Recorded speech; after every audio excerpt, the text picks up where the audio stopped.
அனைவருக்கும் வணக்கம். சற்றுமுன் வெளியான முக்கிய அறிவிப்பின்படி 60 வயதிற்கு மேற்பட்ட மூத்த குடிமக்கள் அனைவரும் பயன்பெறும் வகையில் அவர்களுக்கு முக்கியமான மகிழ்ச்சி தரும் அறிவிப்பை மத்திய அரசு வெளியிட்டுள்ளது. இதை பத்தி நம்ம வீடியோல பார்க்க போறோம். வீடியோவை ஸ்கிப் பண்ணாம பாருங்க. வீடியோக்குள்ள போறதுக்கு முன்னாடி இந்த வீடியோக்கு ஒரு லைக் பட்டனை பிரஸ் பண்ணிக்கோங்க.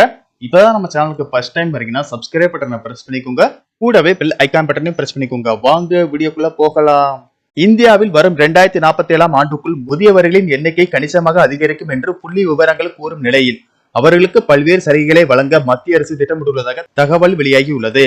பெற்றோரை கவனித்துக் கொள்வது பிள்ளைகளின் பொறுப்பு. ஆனால் இன்று பலர் வயதான பெற்றோரை பற்றி கவலைப்படுவதில்லை. அத்தகைய நேரத்தில் அவர்கள் ஆதரவற்றவர்களாக மாறுகிறார்கள். இதை மனதில் வைத்து மூத்த குடிமக்களுக்கு ஏற்ற ஆரோக்கிய வாழ்வுடன் சமூக மற்றும் பொருளாதார பாதுகாப்பை வழங்குவதற்காக மத்திய அரசு அடல் வய அபியுதய யோஜனா என்ற திட்டத்தை அறிமுகப்படுத்தியுள்ளது. இத்திட்டத்தின் மூலம் முதியோர்களை மத்திய அரசு ஆதரிக்கிறது.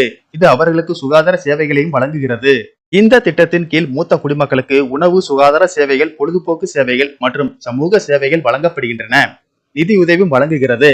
நாட்டில் உள்ள முதியோர்களுக்கு மருத்துவ வசதிகளை வழங்குவது மட்டுமின்றி முதியோர் இல்லங்களை மேம்படுத்தவும் வயோஸ்ரீ திட்டத்தின் கீழ் முதியோர்களுக்கு கண்ணாடி, வாக்கிங் ஸ்டிக், காது கேட்கும் கருவி போன்ற உபகரணங்களை வழங்கவும் இந்த தொகை செலவிடப்படும். அடல் வயோ அபியுதய யோஜனாவின் நன்மைகள். இந்த திட்டத்தின் மூலம் அனைத்து இந்திய மூத்த குடிமக்களுக்கும் உணவு, தண்ணீர், சுகாதாரம், பொழுதுபோக்கு, பராமரிப்பு போன்ற அடிப்படை தேவைகள் வழங்கப்படும். இத்திட்டத்தின் கீழ் நாட்டின் அனைத்து மாநிலங்களிலும் முதியோர் இல்லங்கள் அமைக்கப்படும். நாட்டின் அனைத்து மாநில தலைநகரங்களிலும் முதியோர் சிகிச்சைக்காக பராமரிப்பு மையங்கள் நிறுவப்பட்டுள்ளன. தகுதிகள். இந்த திட்டத்தின் கீழ் விண்ணப்பிக்க விண்ணப்பதாரர் இந்தியாவின் குடிமகனாக இருக்க வேண்டும். விண்ணப்பதாரரின் வயது 60 அல்லது அதற்கு மேல் இருக்க வேண்டும்.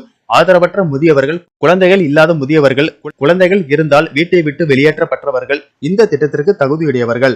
இந்த திட்டத்தின் கீழ் மூத்த குடிமக்கள் வயதான பெண்களுக்கு முன்னுரிமை அளிக்கப்படும். தேவையான ஆவணங்கள். இந்த திட்டத்திற்கு வருமான சான்றிதழ், ஆதார் அட்டை, முதன்மை முகவரி சான்று, உங்களது சுகாதார தகவல் ஆகிய ஆவணங்கள் தேவை. அடுத்த அறிவிப்பாக இந்தியாவில் 70 வயதிற்கு மேற்பட்ட அனைவருக்கும் ஆயுஷ்மான் பாரத் திட்டத்தின் கீழ் காப்பீடு வழங்க மத்திய அரசு முடிவெடுத்துள்ளது. ஏற்கனவே மத்திய அரசு செயல்படுத்தி வரும் ஆயுஷ்மான் பாரத் பிரதான் மந்திரி ஜன ஆரோக்கிய யோஜனா என்ற திட்டம் தற்போது விரிவுபடுத்தப்படுகிறது. விரிவுபடுத்தப்படும் புதிய திட்டத்தின் கீழ் 70 வயதிற்கு மேற்பட்ட எல்லா மூத்த குடிமக்களுக்கும் 5 லட்சம் ரூபாய் மருத்துவ காப்பீடு வழங்கப்படும். வருமான வரம்பு ஏதுமின்றி 70 வயது தாண்டிய அனைவரும் இந்த திட்டத்தின் கீழ் பயன்பெற முடியும். மூத்த குடிமக்களுக்கு இதற்கென தனியாக அட்டை வழங்கப்படும் என அறிவிக்கப்பட்டுள்ளது.